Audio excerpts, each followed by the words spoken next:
Shalom wanita yang kasih Tuhan, selamat sore. Selamat berjumpa kembali dalam kasih Tuhan kita Yesus Kristus. Mari kita akan berdoa terlebih dahulu sebelum kita mendengarkan renungan firman Tuhan pada hari ini. Bapa di dalam surga, terima kasih kami diberi kekuatan, kesehatan, perpanjangan umur. Kami akan mendengarkan firman-Mu, berkatilah kami urapi hamba-Mu supaya kami boleh mengerti dan memahami setiap kebenaran firman-Mu. Kami meyakini dan percaya dan kami melakukannya. Terima kasih Tuhan, dalam nama Yesus, amin.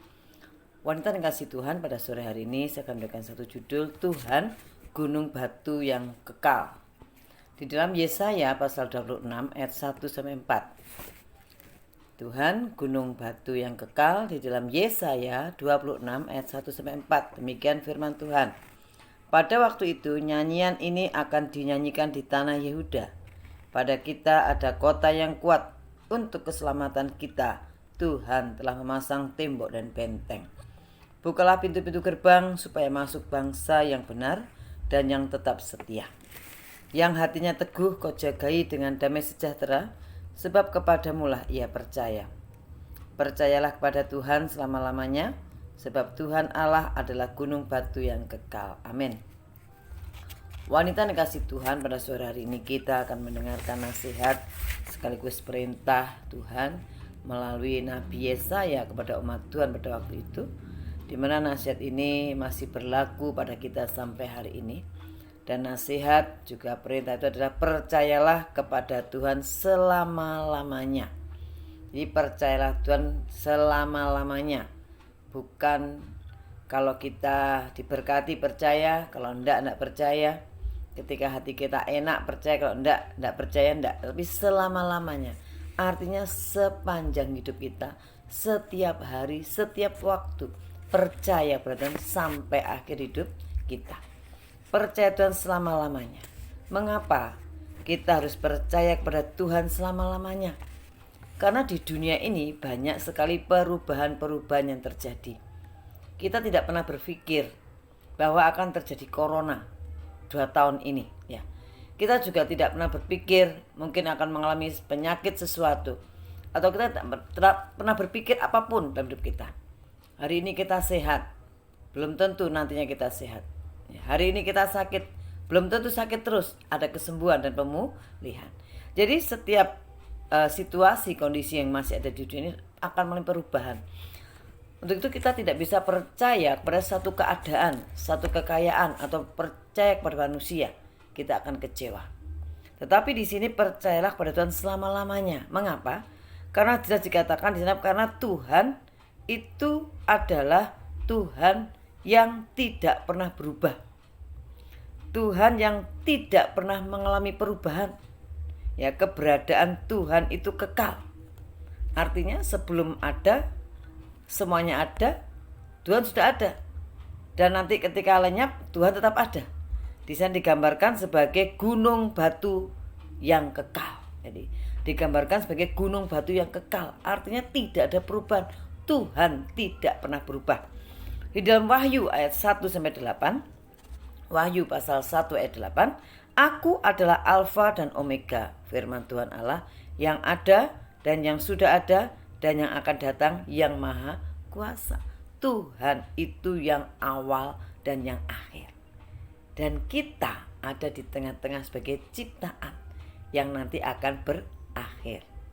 Di dalam Ibrani 13 ayat 8, Ibrani 13 ayat 8 yang dikatakan Yesus Kristus tetap sama, baik kemarin maupun hari ini dan sampai selama-lamanya. Tuhan itu kekal. Mengapa kita harus percaya pada Tuhan? Karena Tuhan tidak pernah berubah. Kasih-Nya, kuasa-Nya tidak pernah berubah, dia tetap sama. Nah, itulah mengapa kita harus percaya kepada Tuhan selama-lamanya. Sampai akhir hidup kita, apapun yang terjadi, jangan pernah kita berhenti percaya kepada Tuhan sampai nafas yang terakhir. Apapun yang kita alami hari ini, ya, persoalan apapun, sakit apapun, dalam keadaan lemah, kita tidak sanggup mungkin untuk berdiri atau apapun, tapi hati kita masih bisa berseru, hati kita tetap bisa percaya. Kita gunakan untuk percaya pada Tuhan selama-lamanya. Karena Tuhan tidak berubah. Tuhan kekal. Dia ada dulu, sekarang dan sampai selama-lamanya. Dia Alfa dan Omega, dapat dipercaya, ya. Yang kedua, mengapa kita percaya pada Tuhan? Karena ketika kita percaya kepada Tuhan, Tuhan menjaga hati kita dengan damai sejahtera. Jadi ketika kita percaya kepada Tuhan selama-lamanya, di sana Tuhan menjamin akan penjagaan, membentengi hati orang percaya dengan damai sejahtera. Sehingga meskipun di tengah gelombang, di tengah badai, di tengah pencobaan, di tengah situasi yang mungkin tidak menyenangkan, mengkhawatirkan, tapi damai sejahtera Allah itu tetap nyata bagi orang yang sungguh-sungguh percaya kepada Tuhan. Contohnya Abraham. Abraham hanya punya anak satu, tetapi diminta oleh Tuhan untuk dipersembahkan kepada Tuhan. Bagaimana perasaan orang tua ketika anak yang dikasihi dia harus dipersembahkan kepada Tuhan. Tetapi Abraham, karena dia percaya kepada Tuhan dengan sungguh-sungguh, dia taat. Dan dalam ketaatannya itu, ketika dia melakukan apa yang diperintahkan Tuhan, dia menikmati apa yang diperintahkan Tuhan, yang diizinkan Tuhan terjadi, ia mampu melihat pertolongan Tuhan yang belum terjadi pada waktu itu. Jadi orang yang percaya pada Tuhan sungguh-sungguh, dia akan taat dengan apa yang saat ini terjadi dalam hidupnya. Dan dia akan mampu melihat pertolongan Tuhan yang belum terjadi. Tapi dia tahu bahwa Tuhan pasti menolong. Dan kalau Bapak Ibu wanita baca dalam Kejadian 22, ternyata ada buah daripada ketaatan dan kepercayaan Abraham. Di sana Tuhan menyediakan anak domba untuk disembelih, bukan Ishak yang disembelih, tetapi anak domba yang disediakan oleh Tuhan. Demikian juga kita mungkin hari ini Tuhan mengizinkan sesuatu terjadi atas kehidupan kita yang tidak menyenangkan hari-hari ini. Mari kita tetap percaya dengan sungguh-sungguh, taat dalam ketundukan, kerendahan hati, menikmati proses yang saat ini Tuhan izinkan.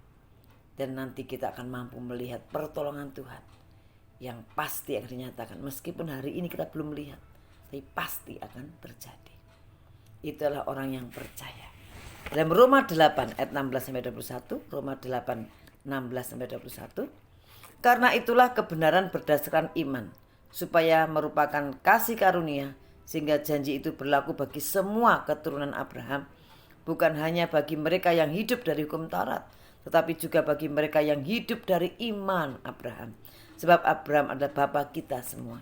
Seperti ada tertulis, engkau telah kutetapkan menjadi bapa banyak bangsa di hadapan Allah yang kepadanya ia percaya, yaitu Allah yang menghidupkan orang mati dan yang menjadikan dengan firman-Nya apa yang tidak ada menjadi ada.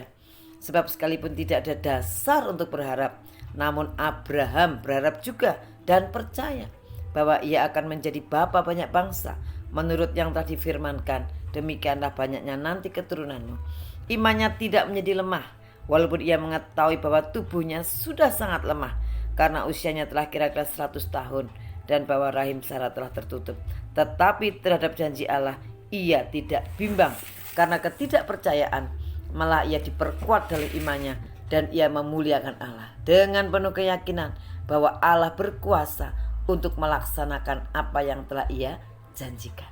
Orang yang percaya pada Tuhan dengan sungguh-sungguh, ia akan mengalami kekuatan, dia akan mengalami kesanggupan untuk berharap, karena hatinya dijaga dengan damai sejahtera, tidak akan pernah takut dengan apapun.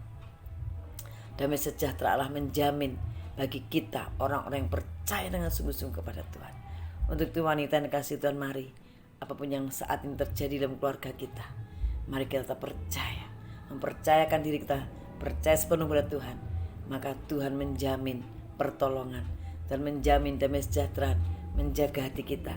Dan di sana Tuhan dalam ayat 1 memasang tembok dan benteng, kita akan dilindungi oleh Tuhan dari segala apapun. Percayalah kepada Tuhan selama-lamanya. Amin. Wanita yang kasih Tuhan, inilah kebenaran firman Tuhan. Mari kita belajar percaya pada Tuhan, maka ketika kita teguh percaya, damai sejahteranya melimpah bagi kita. Shalom, salam sehat. Tuhan Yesus memberkati kita semua.